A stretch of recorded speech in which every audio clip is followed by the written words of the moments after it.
Hello students, मैं Mamta Mittal, PGT chemistry, government senior secondary school Dawali village Sirsa. आज हम यहाँ पर करने जा रहे हैं क्लास 10th का चैप्टर 2 अम्ल, क्षारक तथा लवण। अम्ल तथा क्षारक क्या होते हैं, इसके बारे में आप पिछली वीडियोस में भी स्टडी कर चुके हैं।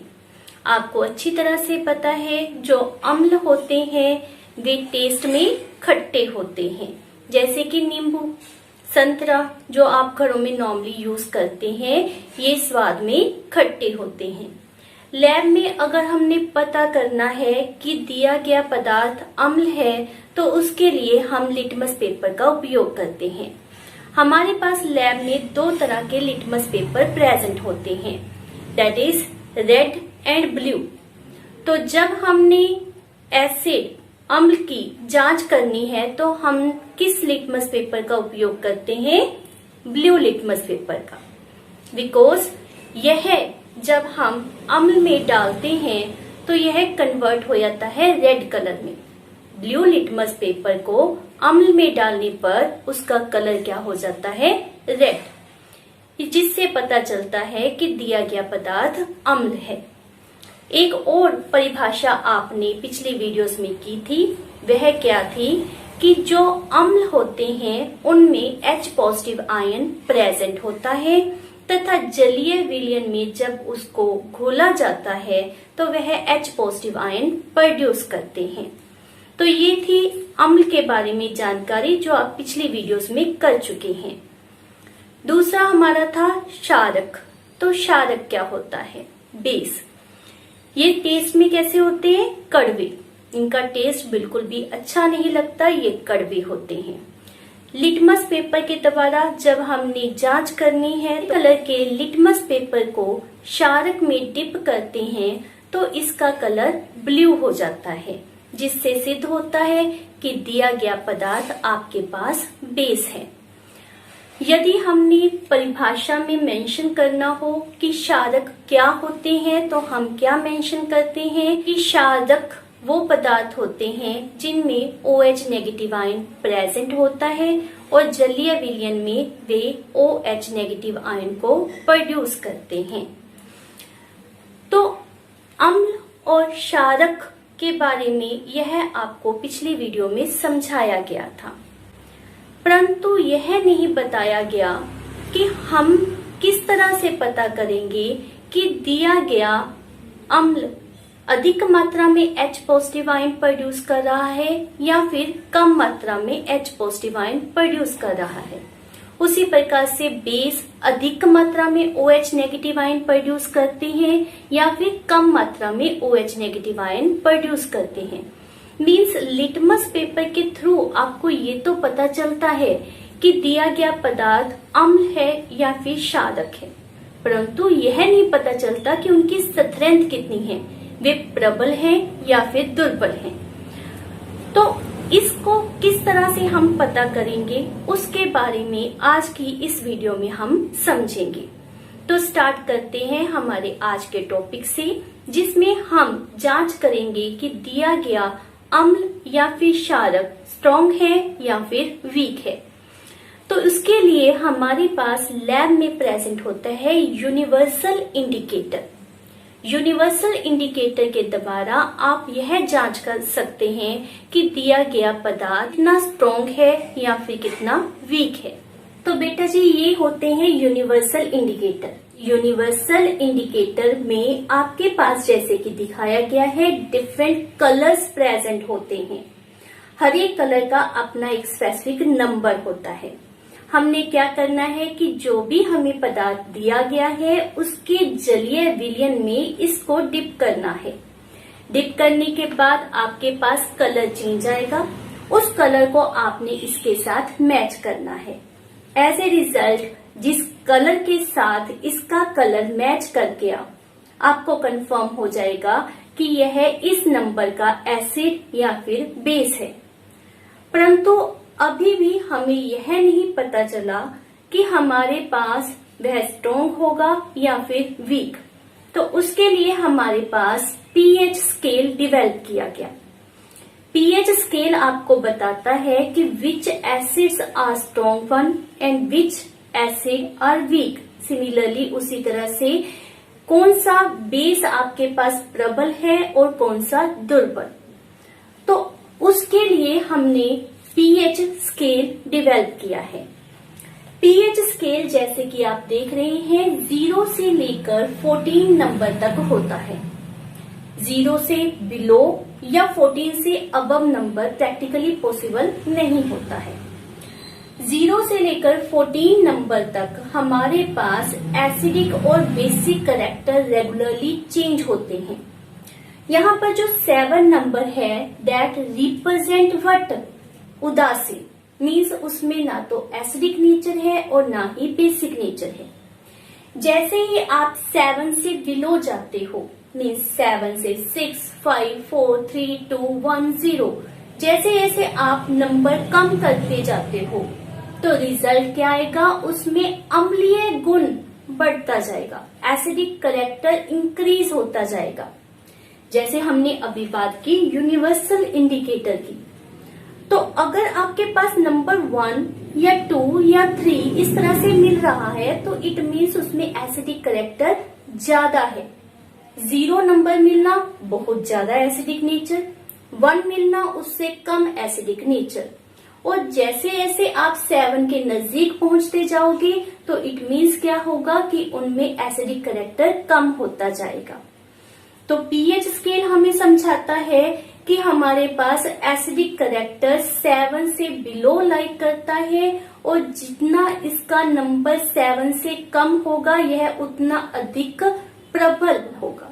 दुर्बल अम्ल किनको कहेंगे, जिनमें वैल्यू ऑफ पीएच ज्यादा हो, लेस देन 7 लेकिन ज्यादा हो, जैसे 4, 5, 6, तो उनको हम क्या रेफर करते हैं, दुर्बल अम्ल। कि जो स्ट्रॉन्ग एसिड होते हैं वह पूरी तरह से आयनीकृत हो जाते हैं, मीन्स उनके इन बिटवीन जो बॉन्ड है वह पूरी तरह से ब्रेकअप हो जाता है और वह अधिक मात्रा में H पॉजिटिव आयन प्रोड्यूस करते हैं।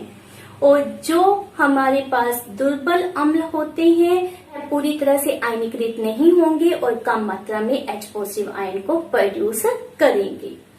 तो पीएच स्केल, यहाँ पर P पावर मीन्स शक्ति को रिप्रेजेंट करता है और वह शक्ति किसे इंडिकेट करती है, H पॉजिटिव को। तो यहाँ पर पीएच स्केल को हमने एक ऐसी संख्या के रूप में देखना है जो हमें दिए गए पदार्थ के अम्लीय और क्षारीय गुणों के बारे में बताता है कि उसमें कितनी स्ट्रेंथ है, वो एसिड या बेस कितना स्ट्रॉन्ग और वीक होता है। इसी तरह से जैसे आप 7 से अब बढ़ते हो, मीन्स 8, 9, 10, तो इस तरफ जाते हुए आपके पास बेसिक नेचर इंक्रीज होगा। बिल्कुल सिंपल है, 7 से लेफ्ट साइड जाएंगे तो हमारे पास एसिडिक कैरेक्टर बढ़ेगा, 7 से राइट साइड जाते हैं तो हमारे पास बेसिक नेचर इंक्रीज होता है। तो इट मीन्स जो हमारे पास 11, 12, 13, 14 इस तरह के नंबर को प्रोसेस करते हैं वो बेस क्या होते हैं, स्ट्रॉन्ग बेस। और जो 7 के लगभग नजदीक है, मीन्स 8, 9, 10, तो वो बेस क्या होते हैं, वीक वन।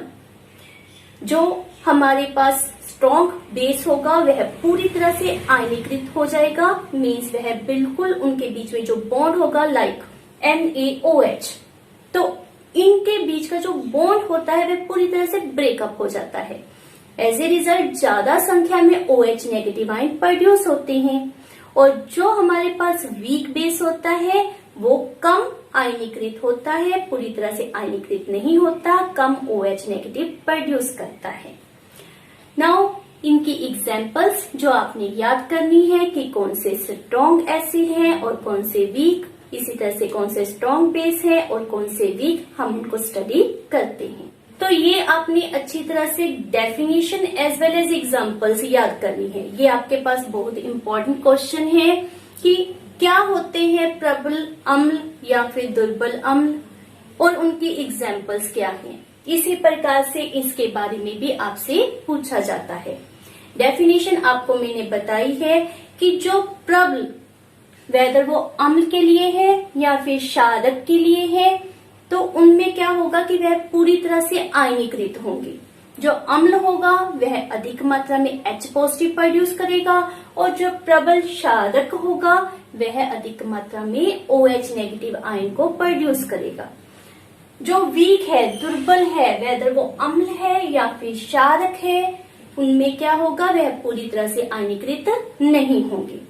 तो अब एग्जाम्पल्स अच्छी तरह से लर्न करनी है। इसमें हमारे पास होता है HCl हाइड्रोक्लोरिक एसिड और दूसरी एग्जाम्पल हमारे पास H2SO4 सल्फ्यूरिक एसिड। बहुत कॉमन एग्जाम्पल है, इसको किंग ऑफ केमिकल के नाम से भी जाना जाता है। नेक्स्ट है हमारे पास दुर्बल अम्ल, तो उसमें हमारे पास एग्जाम्पल होती है सिट्रिक एसिड की, जो कि नींबू में, संतरे में प्रेजेंट होता है। और एसिटिक एसिड, यह विनेगर या सिरका जिसको अचार बनाने के लिए घरों में यूज किया जाता है उसमें प्रेजेंट होता है। तो ये वीक टाइप के हैं। इनका पीएच जो होता है वह 4, 5, 6 इस रेंज में लाई करता है। नेक्स्ट प्रबल क्षारक, तो यहाँ पर sodium hydroxide KOH, potassium hydroxide, तो ये हमारे पास स्ट्रॉन्ग बेस होते हैं, पूरी तरह से आयनीकृत होकर अधिक मात्रा में OH नेगेटिव आयन को प्रोड्यूस करते हैं। दुर्बल क्षारक, इसमें हमारे पास एग्जाम्पल है CaOH ट्वाइस, इसको ट्वाइस बोलते हैं, 2 टाइम्स, O भी 2 टाइम्स एंड H भी 2 टाइम्स प्रेजेंट है। कैल्शियम हाइड्रोक्साइड, और इसका दूसरा नाम भी आपने याद रखना है, इसे कहते हैं बुझा हुआ चूना। Next MgOH twice, magnesium hydroxide, यह मिल्क ऑफ मैग्नीशिया में, जिसे मैग्नीशियम का दूध कहते हैं, उसमें प्रेजेंट होता है। तो ये एग्जाम्पल्स आपने अच्छी तरह से लर्न करनी है। This is important question. अब हम करने जा रहे हैं कुछ ऐसे पदार्थ जिनका पीएच आपने लर्न करना है। ये मैंने कुछ इम्पोर्टेंट पदार्थों के नाम लिखे हैं जिनके बारे में आप अच्छी तरह से जानते भी हैं, परंतु उनका पीएच क्या होता है वो अब आपने इस चैप्टर में लर्न करना है। And this is important because इसके ऊपर बेस्ड आपके पास ऑब्जेक्टिव टाइप के क्वेश्चंस आते हैं। तो हमने क्या मेंशन किया था कि पीएच स्केल जो होता है वह 0 से शुरू होता है और 14 तक लाई करता है। तो 0 किसका पीएच होता है, कौन सा ऐसा एसिड है जिसका पीएच 0 होता है, तो वो आपने लर्न करना है कि हमारे पास 1 मोलर HCl का पीएच 0 होता है, मीन्स 0 होता है। और 14 मीन्स स्ट्रॉन्ग बेस, वो कौन सा बेस है जिसका पीएच 14 होता है, तो वो हमारे पास क्या है, 1 मोलर NaOH। तो ये दो आपने अच्छी तरह से पहले लर्न करनी है, मतलब हमारा पीएच स्केल किस एसिड से शुरू हुआ और किस बेस के ऊपर खत्म हुआ। चलिए, not only these one examples, हमारे पास और भी बहुत से एसिड एंड बेस है जिनका पीएच 0 एंड 14 होता है। Not only these one examples, हमारे पास और भी बहुत से एसिड एंड बेस है जिनका पीएच 0 एंड 14 होता है। यहाँ पर आपने इन दोनों को लर्न करना है। उसके बाद है नींबू का रस। नींबू का रस एक दुर्बल अम्ल होता है। इसमें अभी हमने किया कौन सा एसिड प्रेजेंट होता है, सिट्रिक एसिड, और इसका पीएच कितना होता है, 2.2 से लेकर लगभग 2.4 रेंज तक होता है। Next is coffee.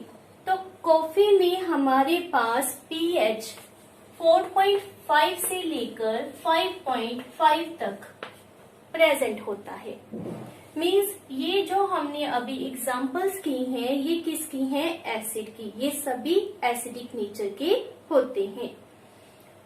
उसके बाद है शुद्ध जल। जो जल बिल्कुल प्योर होता है उसमें ना तो एसिडिक नेचर होता है और ना ही बेसिक नेचर, वह उदासीन होता है। और उदासीन का पीएच कितना होता है? 7। ये भी आपने लर्न करना है कि जिनका नेचर प्रकृति उदासीन होती है उनका पीएच कितना होता है? 7। उसके बाद है रक्त। रक्त का पीएच लगभग 7.4 होता है। मीन्स इसमें थोड़ा सा बेसिक नेचर प्रेजेंट होता है। Next is milk of magnesium. Milk of magnesium, इससे पहले भी मैंने आपको दुर्बल क्षारक में रेफर किया था मैग्नीशियम हाइड्रोक्साइड। इसमें भी मिल्क ऑफ मैग्नीशियम में भी मैग्नीशियम हाइड्रोक्साइड प्रेजेंट होता है और इसका पीएच कितना होता है? 10। तो ये हमारे पास कुछ एसिड्स उदासीन और बेस रिप्रेजेंट किए गए हैं जिनको विद देयर पीएच आपने लर्न करना है। इसी के ऊपर बेस्ड आपके पास ऑब्जेक्टिव क्वेश्चंस होते हैं। तो अभी आपने किया कि आपके पास प्रश्न में पूछा क्या जाता है, कोई भी पदार्थ का नाम दिया गया है और उसका पीएच आपने मेंशन करना है। तो दूसरी तरह से आपसे प्रश्न कैसे पूछ सकते हैं कि आपके अराउंड जो पदार्थ प्रेजेंट है लाइक सिरका, नींबू का रस, एनी अदर, तो उनमें कौन सा एसिड प्रेजेंट है, ये आपके पास पूछा जाता है। तो अब हम लर्न करने जा रहे हैं दिए गए पदार्थों में प्रेजेंट एसिड मीन्स अम्ल के नाम, वो आपने लर्न करना है। इनको अभी हम डिस्कस भी कर चुके हैं, लेकिन ये अच्छी तरह से आपके याद हो जाए तो इनको स्पेसिफिकली अब हम मेंशन कर रहे हैं। सबसे पहले हमारे पास दिया गया है सिरका। कहाँ यूज होता है? अचार बनाने में नॉर्मली यूज किया जाता है। इंग्लिश में इसे विनेगर भी कहते हैं। और इसमें कौन सा एसिड प्रेजेंट होता है? एसिटिक अम्ल।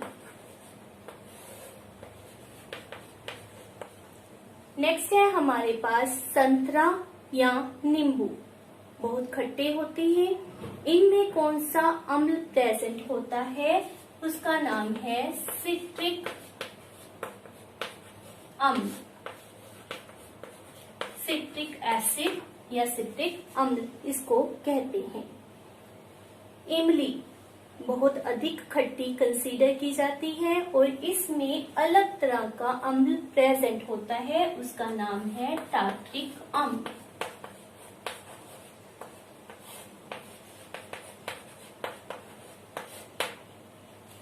नेक्स्ट है टमाटर, घरों में नॉर्मली यूज किया जाता है। तो इसमें कौन सा एसिड प्रेजेंट होता है? ऑक्सैलिक अम्ल।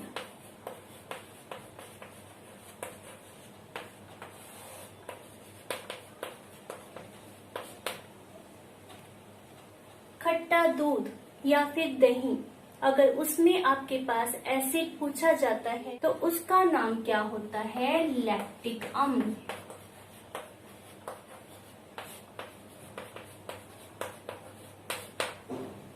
लास्ट चींटी का डंक। जब चींटी डंक मारती है तो बहुत अधिक पेन होता है, जलन महसूस होती है, क्योंकि उसके डंक से भी एक एसिड रिलीज होता है और उस एसिड का नाम क्या होता है? मेथेनोइक अम्ल। And this is very important, ये आपके पास ऑब्जेक्टिव क्वेश्चन में भी पूछा जाता है। तो ये आपके अराउंड पाए जाने वाले पदार्थ हैं और उनमें कौन कौन से अम्ल प्रेजेंट होते हैं ये आपने लर्न करने हैं। तो बेटा दो तरह से ये प्रश्न आपके पास पूछे जाते हैं, या तो जो आपके पास पदार्थ दिया गया है उसका पीएच कितना है, या फिर जो पदार्थ दिया गया है उसमें कौन सा अम्ल प्रेजेंट है, ये आपसे पूछा जाता है। इसके बाद हम कर रहे हैं कि पीएच का हमारे दैनिक जीवन में क्या महत्व होता है। आपको अच्छी तरह से समझ आ गया कि पीएच क्या होता है। एक बार दोबारा से मैं बता देती हूँ, पीएच एक ऐसा स्केल है जिसके द्वारा हम पता करते हैं कि कौन सा अम्ल या फिर कौन सा क्षारक अधिक प्रबल है या फिर दुर्बल होता है। वह हमें H पॉजिटिव की संख्या के बारे में इंडिकेट करता है, उसके बारे में बताता है कि कौन ज्यादा संख्या में H पॉजिटिव आयन को रिलीज करते हैं और कौन कम संख्या में H पॉजिटिव आयन को रिलीज करते हैं। तो इस pH का हमारे दैनिक जीवन में क्या महत्व है, लेट्स स्टडी अबाउट दैट। तो हमारे दैनिक जीवन में pH का क्या महत्व है, हम डिफरेंट एग्जांपल्स के साथ उसको एक्सप्लेन कर रहे हैं। सबसे पहला पॉइंट है जलीय जीवों पर प्रभाव। तो pH का जलीय जीवों पर किस तरह से प्रभाव होता है। जैसा कि अभी आपने डिस्कस किया था कि रक्त का pH 7.4 होता है, उसी प्रकार से मनुष्य का जो शरीर है या किसी भी जीवित प्राणी का जो शरीर है वह 7 से लेकर 7.8 इस pH स्केल के इन बिटवीन ही अच्छी प्रकार से कार्य कर सकता है। यदि pH का लेवल इससे कम या फिर ज्यादा हो जाता है तो जीवित रहना डिफिकल्ट हो जाता है। अम्लीय वर्षा होने पर, अम्लीय वर्षा से हमारा क्या भाव है कि वर्षा के जल का pH 5.6 से कम हो जाता है तो उसको अम्लीय वर्षा कहा जाता है।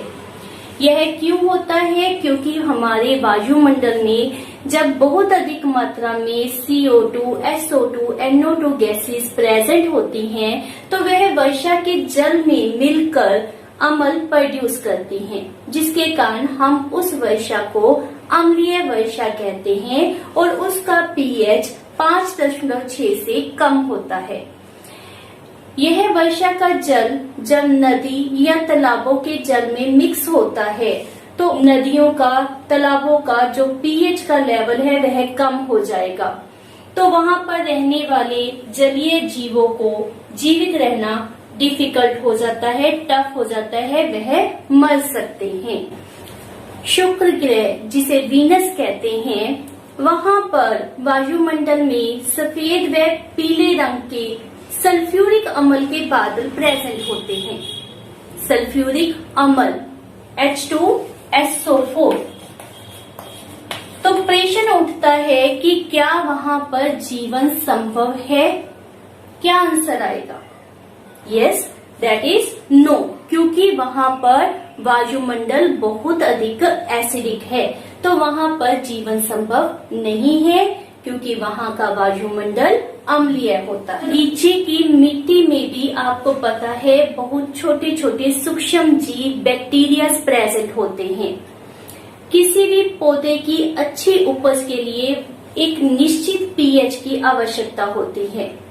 यदि pH उससे कम हुआ या फिर अधिक हुआ तो वह पौधा उस मिट्टी में अच्छी तरह से ग्रो नहीं करेगा, आपकी वहां पर उपज जो है वो कम होगी। एज वेल एज उस मिट्टी में जो छोटे छोटे पौधे पाए जाते हैं, जो सूक्ष्म जीव प्रेजेंट होते हैं, वो कौन से होंगे, उनकी संख्या अधिक होगी या फिर कम, वह भी pH के ऊपर निर्भर करता है। नेक्स्ट है पाचन तंत्र। पाचन तंत्र में pH की बहुत बड़ी भूमिका होती है। हमारे उदर में HCl प्रोड्यूस होता है। HCl हमारी स्टमक को या हमारे शरीर को नुकसान नहीं पहुंचाता, सिर्फ इसका काम क्या होता है, भोजन के पाचन में सहायता करना। इसके अलावा यह भोजन को नरम करता है, हानिकारक सूक्ष्म जीवों को यह नष्ट करने में हेल्प करता है। परंतु जब अपच की कंडीशन होती है तो स्टमक की दीवारों से बहुत अधिक मात्रा में HCl रिलीज होता है, वह हमारे स्टमक को नुकसान पहुंचाएगा। तो ऐसी कंडीशन में हम नॉर्मली यूज करते हैं एंटासिड को।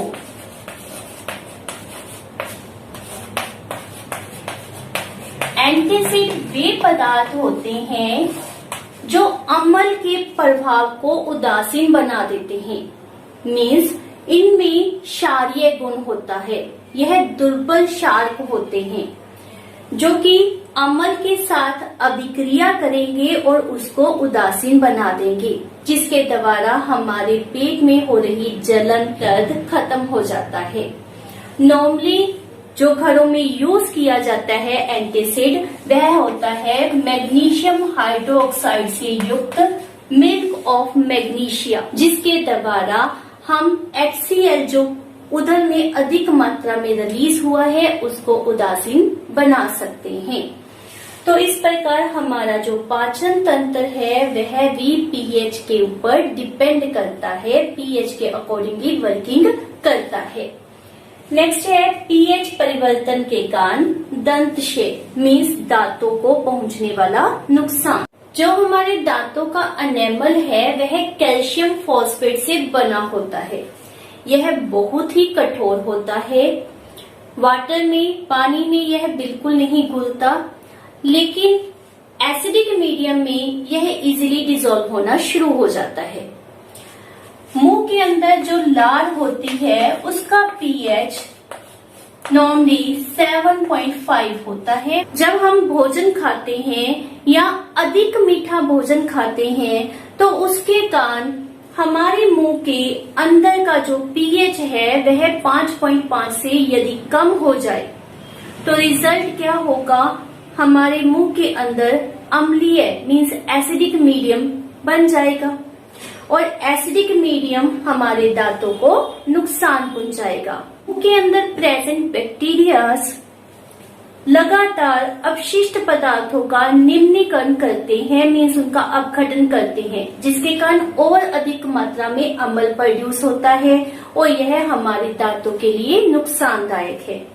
तो दांतों को बचाने के लिए हमें क्या करना होगा, हमें बेसिक मीन्स क्षारीय नेचर के दंत मंजन का उपयोग करना होगा।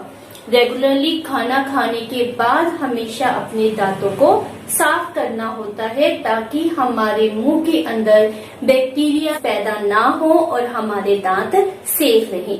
ये क्षारीय दंत मंजन अम्लीय मीडियम के साथ रिएक्ट करेंगे, अभिक्रिया करेंगे और उसको उदासीन करेंगे, जिसके कारण हमारे दांतों का क्षय रुक जाएगा। नेक्स्ट है पशुओं तथा पौधों द्वारा उत्पन्न रसायनों से आत्मरक्षा। आपकी लाइफ में आपके साथ या फिर किसी अन्य के साथ आपने देखा होगा कि जब मधुमक्खी किसी को डंक मारती है तो उसे बहुत अधिक दर्द होता है। तो यह दर्द क्यों होता है, क्योंकि जो मधुमक्खी का डंक होता है वहां से अम्ल प्रोड्यूस हो जाता है और यह अम्ल हमारी बॉडी में जब पहुंचेगा तो यह दर्द और जलन को प्रोड्यूस करेगा। इसके उपचार के लिए हम नॉर्मली क्या यूज करते हैं, बेकिंग सोडा, जिसका नेचर क्षारीय होता है। क्षारीय और अम्लीय जब दोनों एक साथ रिएक्ट करते हैं तो क्या होगा, उदासीन, जिसके कारण मधुमक्खी के डंक का असर खत्म हो जाता है। तो इस प्रकार से हम मधुमक्खी के डंक के दर्द को कम कर सकते हैं। अन्य उदाहरण आपको तब देखने को मिलती है जब आप पहाड़ी यात्रा के ऊपर जाते हैं। पहाड़ों में एक पौधा होता है जिसका नाम होता है नेटल। नेटल पौधे की जो पत्तियां होती हैं उन पर डंकनुमा बाल होते हैं। जैसे ही ये बाल आपकी त्वचा को टच करते हैं तो आपको महसूस होता है जैसे किसी ने डंक मारा हो, दर्द महसूस होता है। और इसके इलाज के लिए आपको किसी डॉक्टर के पास जाने की जरूरत नहीं होती, क्योंकि नेटल के पौधे के पास ही एक पौधा होता है जिसका नाम होता है डाक। यदि आप डाक की पत्तियों को रगड़कर जहां पर आपको दर्द महसूस हो रहा है वहां पर लगा लें तो आपको दर्द जलन महसूस नहीं होगी। नेटल के बालों के द्वारा मेथेनोइक अम्ल